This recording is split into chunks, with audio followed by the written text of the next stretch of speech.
Good afternoon, dear students. In the last class, we have studied the conservation of charge in detail, quantization of charge, and additivity of charges. And even we have studied the Coulomb's law in electrostatics and their limitations and how to represent it in the vector form. I think you have gone through the video and you have understood to some extent.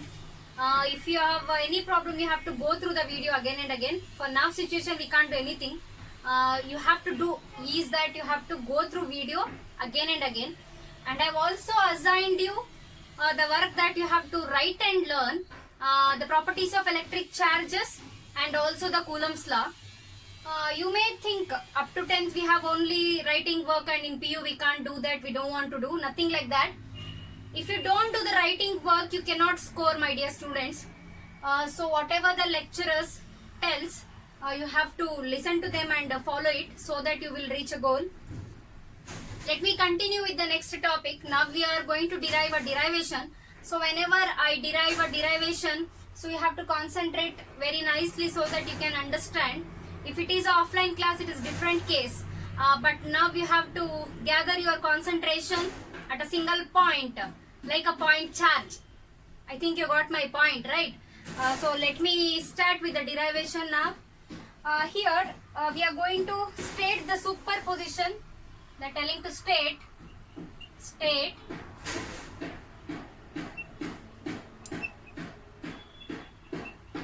superposition principle of forces.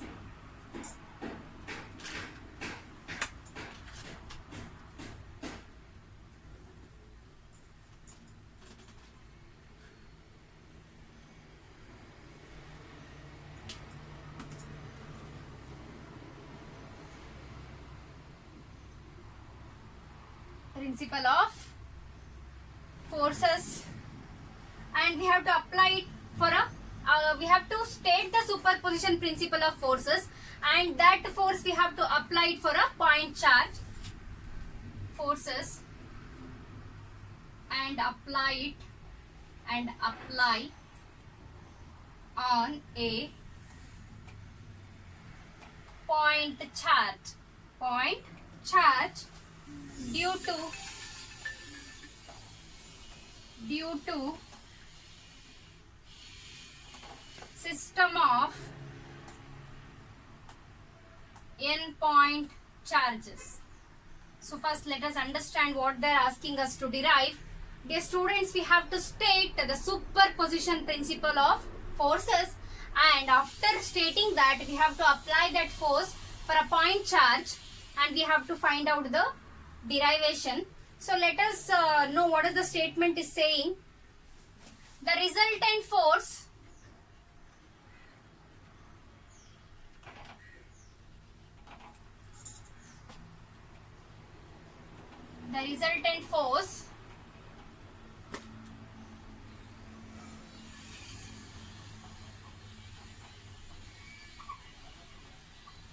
on any charge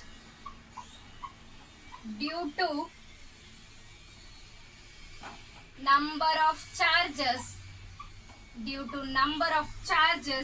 is the vector sum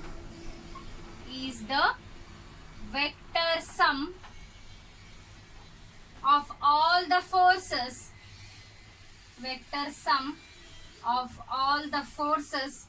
due to all other charges. What is the statement is saying here? The resultant force on any charge due to the number of charges. The force of one charge will influence on other charge. The force of one charge will influence on other charge here. The resultant force, whatever we get at the final equation, the resultant force on any charge will be due to the number of charges is the vector sum of all the forces. ಅಂದ್ರೆ resultant force ಬರಬೇಕು ಅಂದ್ರೆ system ಅಲ್ಲಿ ಇರೋ ಬೇರೆ charges ಎಲ್ಲದನ್ನು some up ಮಾಡಿದ್ರೆ ನಮಗೆ resultant force ಬರುತ್ತೆ ಅಂತ ಹೇಳ್ತಿದ್ದಾರೆ. ಬಟ್ ಆ ಬರೋ ಸಮ್ ವೆಕ್ಟರ್ ಫಾರ್ಮ್ ಅಲ್ಲಿ ನಾವು ಅದನ್ನ ಬರಿತೀವಿ. So the resultant force means at the final we are going to get the total force. We can say the resultant force on any charge. ಯಾವುದೋ ಒಂದು ಚಾರ್ಜ್ ಮೇಲೆ due to the number of charges ಬೇರೆ ಎಲ್ಲಾ charges ಇಂದ ಇನ್ನೊಂದು point charge ಯಾವ್ದನ್ನ consider ಮಾಡಿರ್ತೀನಿ ಅದ್ರ ಮೇಲೆ ಫೋರ್ಸ್ ಇನ್ಫ್ಲೂಯೆನ್ಸ್ ಆಗತ್ತೆ. ಸೊ ದಟ್ ವಿಲ್ ಬಿ ನಮಗೇನ್ ರಿಸಲ್ಟೆಂಟ್ ಫೋರ್ಸ್ ಬರುತ್ತೆ ಅದು that will be the vector sum. Vector is the one which has both magnitude and direction. Here is the vector sum of all the other force due to the all other charges. Statement ನಿಮಗೆ ಅಷ್ಟು ನೀಟಾಗಿ ಅರ್ಥ ಆಗ್ದಲೇ ಇರಬಹುದು, starting ಹೇಳಿದಾಗ derivation ಮಾಡಿದಾಗ ನಿಮಗೆ ಗೊತ್ತಾಗುತ್ತೆ. So this is the statement. I am going to clean the board ನಾವ್ so that I can write the derivation for you people.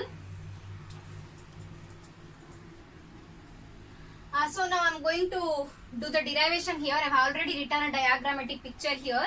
Let me explain you. See dear students, here this Q1 is the point charge, Q2 is also the point charge, Q3.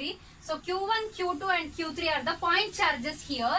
Q1 and Q2, both the charges are separated by the distance R12. R12 is nothing but the distance of charge 1 due to the charge 2. Here the force, this is the force acting on the charge Q1. This is the force acting on the charge Q1 due to the charge Q2. So here the distance between Q1 and the point charge Q1 and the point charge Q3 is R13. Here this is the force acting in this way, that is F13. So let us consider the system of n point charges, that is here we have considered the number of point charges, that is Q1, Q2, Q3 so on up to Qn. At distances we are considering those point charges. Please to concentrate here. Q1 and Q2, Q3 up to Qn are the point charges we have considered. Those charges are placed at distances respectively R12, R13 and R14 etc. and up to Rn. We are going to find out the this one resultant force equation for the point charges.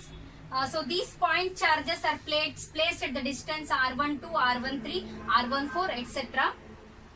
So here let us find out what is the force on Q1, what is the force acting on the charge Q1 due to the charge Q2. When I state something, you have to listen it carefully, then only you will be able to understand here. I think you got this point, dear students. We have considered here the point charges Q1, Q2, Q3 and we have separated those point charges with the distances R12, R13 and R14 etc. Our goal is to find out the resultant force equation right now. So now let us calculate the force on andre Q1 charge ಮೇಲೆ ಎಷ್ಟು force ಬೀಳ್ತಾ ಇದೆ Q2 charge ಇಂದ. Q1 charge ಮೇಲೆ ಎಷ್ಟು force influence ಆಗ್ತಿದೆ ಯಾವ charge ಇಂದ? Q2 ಚಾರ್ಜ್ ಇಂದ. So the force on Q1 due to Q2 charge ಇಂದ Q1 ಮೇಲೆ ಎಷ್ಟು ಫೋರ್ಸ್ ಇನ್ಫ್ಲೂಯೆನ್ಸ್ ಆಗ್ತಾ ಇದೆ ಅಂತ ಅದನ್ನ ಹೇಗೆ ಬರಿಬಹುದು ನಾನು? F12 ಫೋರ್ಸ್ ಕಂಡುಹಿಡಿತಿರೋದು F12. The force on the charge Q1, F12 ಅಂದ್ರೆ ಏನಿಲ್ಲ, the force on the charge Q1 due to the charge Q2 ಎಷ್ಟು ಇನ್ಫ್ಲೂಯೆನ್ಸ್ ಆಗ್ತಿದೆ ಅಂತ ಹೇಗೆ ಬರಿತೀವಿ ಅಂತಂದ್ರೆ 1/, ವಿ ಆಲ್ರೆಡಿ ಇಲ್ಲೇನು ಅಪ್ಲೈ ಮಾಡ್ತೀವಿ ನಾವು ಬರಿಬೇಕಾದ್ರೆ? Already we know the Coulomb's law ಅಲ್ವಾ? ಕೂಲಂಬ್ಸ್ ಲಾ ಅಪ್ಲೈ ಮಾಡಿ ಇಲ್ಲಿ ಬರಿತೀವಿ 1/4πε0 Q1 Q2 by R12 cap. ನಾವು ಆಲ್ರೆಡಿ ಒಂದು ಈಕ್ವೇಶನ್ ನ ಜನರಲೈಸ್ ಮಾಡಾದ್ಮೇಲೆ ಅದನ್ನ ವೆಕ್ಟರ್ ಫಾರ್ಮ್ ಅಲ್ಲಿ ಕೂಡ ಬರ್ದಿದೀವಿ. ಸೊ ಅದೇ ರೀತಿ ಬರಿತಾ ಇದ್ದೀನಿ. This is the force on Q1, the force acting on charge Q1 due to the charge Q2. ಈಗ ನೆಕ್ಸ್ಟ್ ನಾ ಏನ್ ಕ್ಯಾಲ್ಕುಲೇಟ್ ಮಾಡ್ತೀನಿ? Same the force on Q1 due to the charge Q3 calculate ಮಾಡಬೇಕು, ಹೌದಲ್ವಾ? Q1 is the point charge here, it is also the point charge. The force on Q1 due to Q3 ಬರೆಯೋದಾದ್ರೆ equation ಹೇಗೆ ಬರುತ್ತೆ? ನಾನು ಇಲ್ಲಿ ಬರಿತಾ ಹೋಗ್ತೀನಿ, confuse ಮಾಡ್ಕೋಬೇಡಿ. I have drawn a line here. See, I am going to write the force on Q1 due to the charge Q3. ಇಲ್ಲಿ ಬಂದಿರೋದು ನಮಗೆ the force on Q1. Q1 charge ಮೇಲೆ ಎಷ್ಟು ಫೋರ್ಸ್ ಬೀಳ್ತಾ ಇದೆ Q2 ಚಾರ್ಜ್ ಇಂದ ಬರ್ತಿರೋದು ಅಂತ. ಇಲ್ಲಿ ಏನಂತ ಬರಿಬಹುದು ನಾನು? ಹಾಗಿದ್ರೆ ನಾನು ಏನ್ ಕ್ಯಾಲ್ಕುಲೇಟ್ ಮಾಡಕ್ ಹೊರಟಿದ್ದೀನಿ? The force on Q1 due to charge Q3 ಅಂತ ಅಂದ್ರೆ F13 = 1/4πε0 Q1 ಏನ್ ಬರಿಬೇಕು ನಾನಿಲ್ಲಿ Q3 R13 R13 cap. Correct ಅಲ್ವಾ? ಸೊ ನಿಮಗೆ ಅರ್ಥ ಆಯ್ತು ಅಂತ ಅನ್ಕೊಂಡಿದ್ದೀನಿ ಇದನ್ನ ಬರಿಬೇಕಾದ್ರೆ. ಹಾಗೆ ನಾವೆಲ್ಲಾನು ಬರ್ಕೊಂಡು ಕೂತ್ಕೊಳ್ಳಕ್ ಆಗಲ್ಲ, ನಾವು ಆಲ್ರೆಡಿ ಗೊತ್ತಿದೆ ನಮಗೆ n ಪಾಯಿಂಟ್ ಚಾರ್ಜಸ್ ನಾವು ಕನ್ಸಿಡರ್ ಮಾಡ್ತಿರೋದು, ಬರೀ 3 ಪಾಯಿಂಟ್ ಚಾರ್ಜಸ್ ಅಲ್ಲ, n ಪಾಯಿಂಟ್ ಚಾರ್ಜಸ್. ಸೊ ನಾನು ಸಮ್ ಅಪ್ ಮಾಡಿ ಬರಿಬೇಕು ಅಂದ್ರೆ ಈಕ್ವೇಶನ್ ಹೇಗ್ ಬರುತ್ತೆ? The force on Q1 due to Qn ಹೌದಲ್ವಾ? ನಾನು ಡಯಾಗ್ರಾಮ್ ರಬ್ ಮಾಡ್ತೀನಿ, ಅವಾಗ ನಿಮಗೆ ಕರೆಕ್ಟ್ ಆಗಿ ಗೊತ್ತಾಗುತ್ತೆ. ನಾನೀಗ ಫೈನಲೈಸ್ ಮಾಡಿ ಬರೆಯಕ್ಕೆ ಹೊರಟಿದ್ದೀನಿ generalised, because we are finding out the resultant force for the n point charges, not only for 1 2 3 charges. We are finding out for n charges. Force on ಎಷ್ಟು Q1 due to the charge Qn n point charges ಈಗ ಮಾಡ್ತಾ ಇದೀವಿ ಅದಕ್ಕೆ. So ನಾನು ಏನ್ ಬರಿಬಹುದು? F1n, the force on the charge Q1 due to Qn charge, that is F1n equal to 1 over 4 pi epsilon naught Q1 Qn. One mistake I have done here. ನಿಮಗೆ coulombs ಲಾ ನೆನಪಿದ್ರೆ ಗೊತ್ತಾಗುತ್ತೆ. ಯಾವಾಗ್ಲೂ ಇಲ್ಲಿ ಸ್ಕ್ವೇರ್ ಆಫ್ ದ ಡಿಸ್ಟೆನ್ಸ್ ಬರುತ್ತೆ ಮಕ್ಕಳೇ. ನೋಡಿ ಇಲ್ಲಿ square of the distance ಅಲ್ವಾ? Coulomb's law ಏನ್ ಹೇಳುತ್ತೆ? The force directly proportional to the product of the magnitude of the charges and inversely proportional to the square of the distance. ನಾನು ಈ square ಬಿಟ್ಟಿದ್ದೀನಿ, ಬಹುಶಃ ನೀವು ಆಫ್ಲೈನ್ ಕ್ಲಾಸ್ ಅಲ್ಲಿ ಕೂತಿದ್ರೆ observe ಮಾಡಿ ಹೇಳ್ತಿದ್ರಿ ಅನ್ಸುತ್ತೆ ಅಲ್ವಾ? ಸೊ R1n ಇದು n ಪಾಯಿಂಟ್ ಚಾರ್ಜಸ್ಗೆ R1n square R1n cap.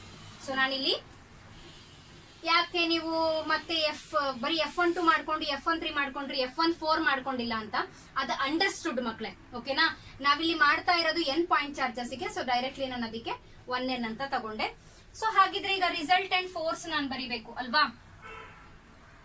Resultant force ನಾನು ಬರಿಬೇಕು. ದೊಡ್ಡ ಬೋರ್ಡ್ ಆಗಿದ್ರೆ ನಾನು ಯಾವ್ದು ಅಳಿಸ್ತಾ ಇರ್ಲಿಲ್ಲ, ರಬ್ ಮಾಡ್ತಾ ಇರ್ಲಿಲ್ಲ. ರಿಸಲ್ಟೆಂಟ್ ಫೋರ್ಸ್ F ಬರಿಬೇಕು ಅಂದ್ರೆ ನಾನು ಕ್ಯಾಲ್ಕುಲೇಟ್ ಮಾಡ್ಕೊಂಡು ಇಟ್ಕೊಂಡಿರೋದನ್ನೆಲ್ಲ ಬರಿಬೇಕಾಗತ್ತೆ. ಏನ್ ಬರಿಬೇಕು? F12 ಬರಿಬೇಕು, ಇಲ್ಲಿ ವೆಕ್ಟರ್ ಹಾಕೋದ್ ಮರಿಬೇಡಿ. F12 ಬರಿಬೇಕು, F13 ಬರಿಬೇಕು, plus F14 plus so on F1n ಅಲ್ವಾ? So here let us substitute. ನಾನು F12 ಕಂಡಿಡ್ದಿದ್ದೆ, ಅಳಿಸ್ಬಿಟ್ಟಿದ್ದೀನಿ. ಏನಂತ ಬರುತ್ತೆ ಮಕ್ಳೇ? The force on the charge Q1 due to Q2 ಎಷ್ಟಾಗುತ್ತೆ? Q1 ಕಂಡಿಡ್ಕೊಂಡಿರೋದನ್ನ ಬರಿತಾ ಇದೀನಿ, ಸಬ್ಸ್ಟಿಟ್ಯೂಟ್ ಮಾಡ್ತಾ ಇದೀನಿ ಫೈನಲ್ ಎಕ್ಸ್ಪ್ರೆಷನ್ ಅಲ್ಲಿ. ಓಕೆನಾ? Q1 Q2 ಬೈ ಏನಾಗುತ್ತೆ?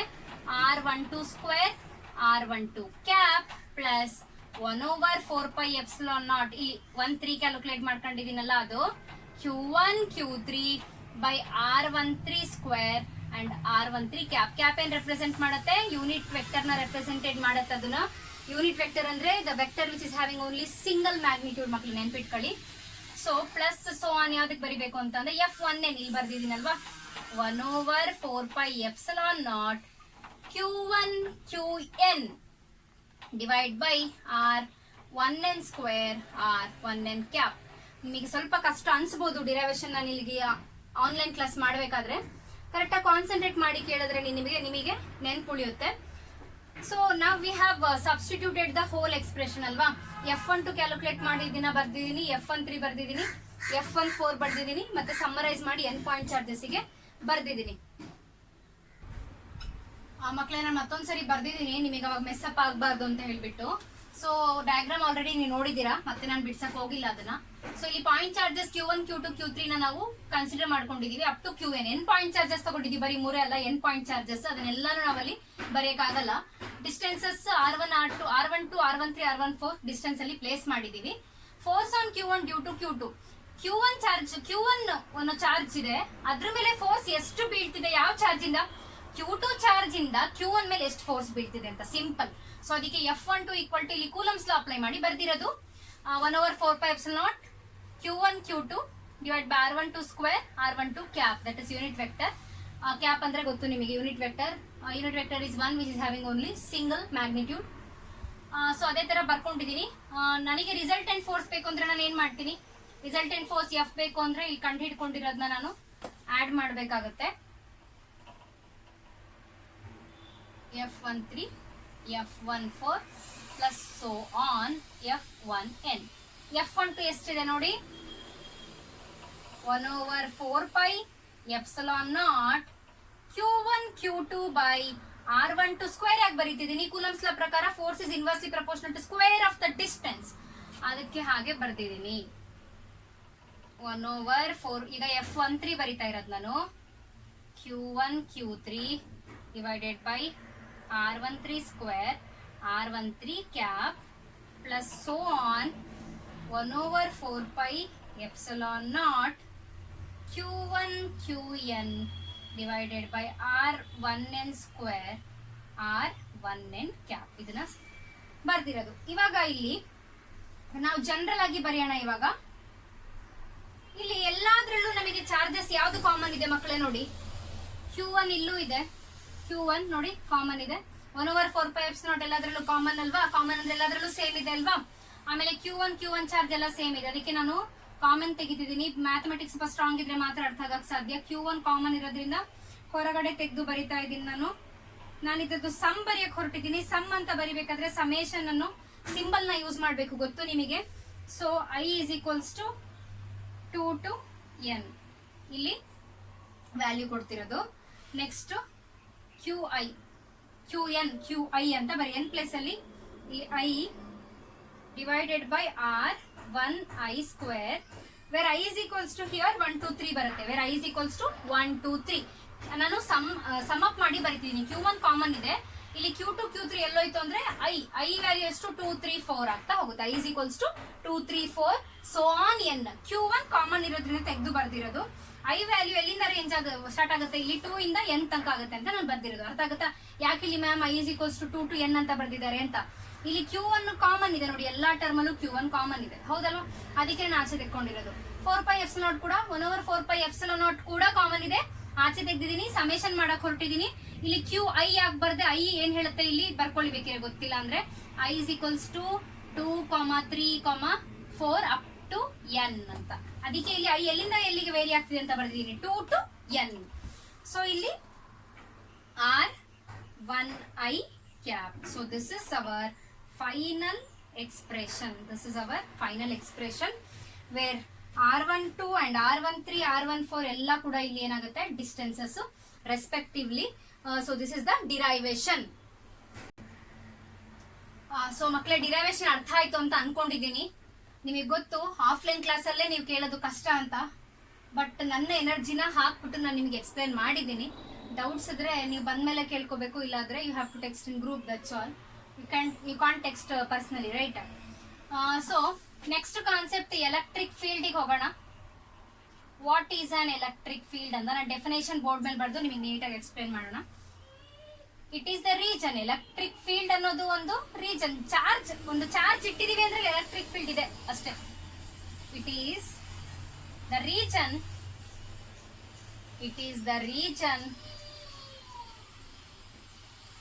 It is the region in which the charged particles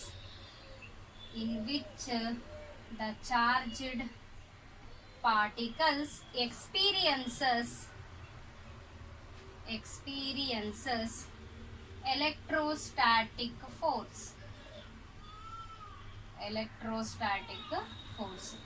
ಹಾಗಂದ್ರೆ ಏನು, ಎಲೆಕ್ಟ್ರಿಕ್ ಫೀಲ್ಡ್ ಅಂದ್ರೆ ಏನು ಅಂತ. It is the region. ಒಂದು ರೀಜನ್ ಅದು ಎಲೆಕ್ಟ್ರಿಕ್ ಫೀಲ್ಡ್ ಅಂದ್ರೆ. ಆ ರೀಜನ್ ಅಲ್ಲಿ ಚಾರ್ಜೆಡ್ ಪಾರ್ಟಿಕಲ್ಸ್ ಏನಿರುತ್ತೆ, ಆಲ್ರೆಡಿ ನಿಮಗೆ ಚಾರ್ಜಸ್ ಬಗ್ಗೆ ಗೊತ್ತಾಗಿದೆ, ಪಾಸಿಟಿವ್ ಅಂಡ್ ನೆಗೆಟಿವ್ ಚಾರ್ಜಸ್ ಇರುತ್ತೆ. ಸೊ ಅದೊಂದು ರೀಜನ್. ಆ ರೀಜನ್ ಒಳಗೆ ಚಾರ್ಜೆಡ್ ಪಾರ್ಟಿಕಲ್ಸ್ ಏನನ್ನ ಎಕ್ಸ್ಪೀರಿಯನ್ಸ್ ಮಾಡುತ್ತೆ ಅಂತ ಹೇಳ್ತಾ ಇದ್ದಾರೆ, ಎಲೆಕ್ಟ್ರೋಸ್ಟಾಟಿಕ್ ಫೋರ್ಸ್ ಅನ್ನ ಎಕ್ಸ್ಪೀರಿಯನ್ಸ್ ಮಾಡುತ್ತೆ. ಎಲೆಕ್ಟ್ರಿಕ್ ಫೀಲ್ಡ್ ಅಂದ್ರೆ ಒಂದು ರೀಜನ್. ಆ ರೀಜನ್ ಒಳಗೆ ಚಾರ್ಜೆಡ್ ಪಾರ್ಟಿಕಲ್ಸ್ ಏನ್ ಮಾಡುತ್ತೆ ಅಂತ ಅಂದ್ರೆ ಎಲೆಕ್ಟ್ರೋಸ್ಟಾಟಿಕ್ ಫೋರ್ಸ್ ನ ಎಕ್ಸ್ಪೀರಿಯನ್ಸ್ ಮಾಡುತ್ತೆ. ಎಲೆಕ್ಟ್ರೋಸ್ಟಾಟಿಕ್ ಫೋರ್ಸ್ ಅಂತ ಅಂದ್ರೆ ಇಲ್ಲಿ ರಿಪಲ್ಷನ್ ಕೂಡ ಬರ್ಬೋದು, ಅಟ್ರಾಕ್ಷನ್ ಕೂಡ ಬರ್ಬೋದು. Electrostatic force means it is repulsion or attraction of object or materials.